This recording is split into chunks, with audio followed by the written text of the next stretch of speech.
report.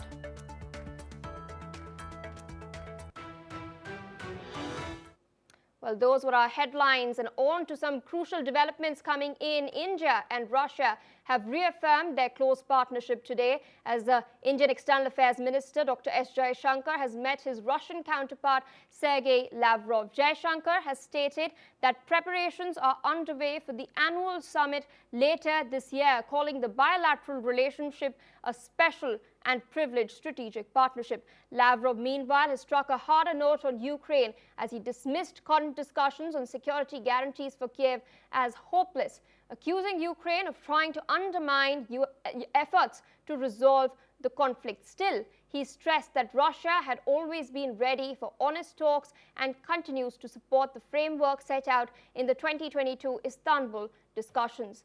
Meanwhile, on the economic front, Lavrov has stated that Moscow and New Delhi have achieved good results in energy cooperation and are interested in pursuing more joint projects.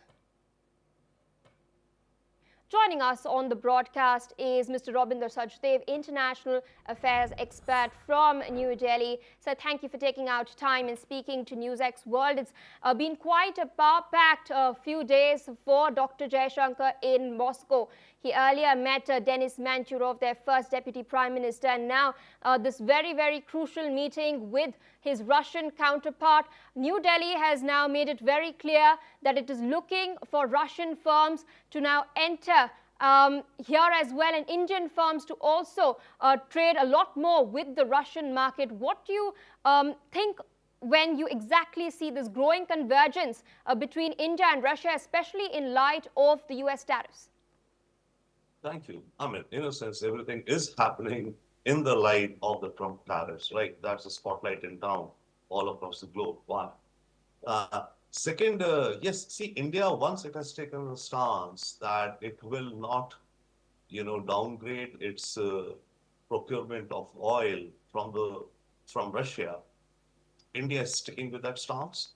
And India is kind of tightening its belt and looking forward to a scenario where definitely India's economy will take a hit. It's a little hit, but it will take a hit. Now, in the light of that, India is trying to firm up and strengthen its existing partnerships wherever it has and grow new ones. And in terms of strengthening and deepening and widening, our relations with Russia is one part of that overall strategy. So India is now looking to, see, and Russia does have quite a few needs which India and Russia can together fulfill. But remember, Russia, in terms of an economy size, is a small economy. It's about 2.5 trillion, right? So we can definitely, we will enhance our trade, which, by the way, is heavily, tilted towards mainly defense and oil. We need much more of the industry to industry, the small, medium industry linkages to go up. So that's one thing which is being attempted. And secondly, this is not only preparations for the upcoming bilateral later this year between Putin and Prime Minister Modi. This is also, should be also, I think, very much about the upcoming SCO meet. That in the SCO, how would Russia and India kind of together, if not synchronize, if not align, but jointly work on some initiatives which the SCO organization overall takes up.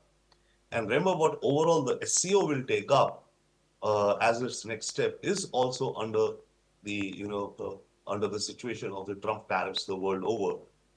So this meeting has, so many layers of implications and work being done by it.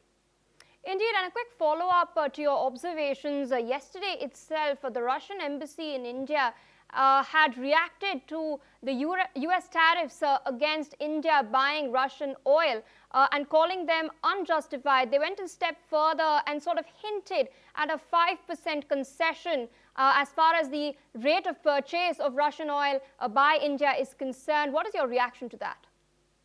Thank you. I mean, that is in fact a very nuanced situation, both with Russia and China. See, our relations we see are also, we are talking more with China and trade and Prime Minister going and all of that. And same with Russia, we are going in more. But the point is, the Russians could think that India is doing this because India is under pressure of America or getting cornered by America. If not Russia so much, China will definitely be thinking. Though China has its own reasons, again, because of Trump to, kind of improve relations with India, maybe.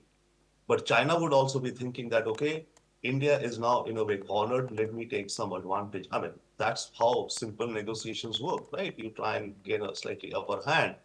So India has to be very cautious that in its relations with both Russia and with China, we do, of course, strike a mutual win-win, or perhaps both parties come out equally dissatisfied. The best outcome of a negotiation is perhaps both parties come out with dissatisfied but still decide to go ahead. So that's something that we will face, we are facing, and our diplomacy has to very finely manage that. Yes, we are increasing relations with Russia, and yes, we are increasing relations with China. We might be.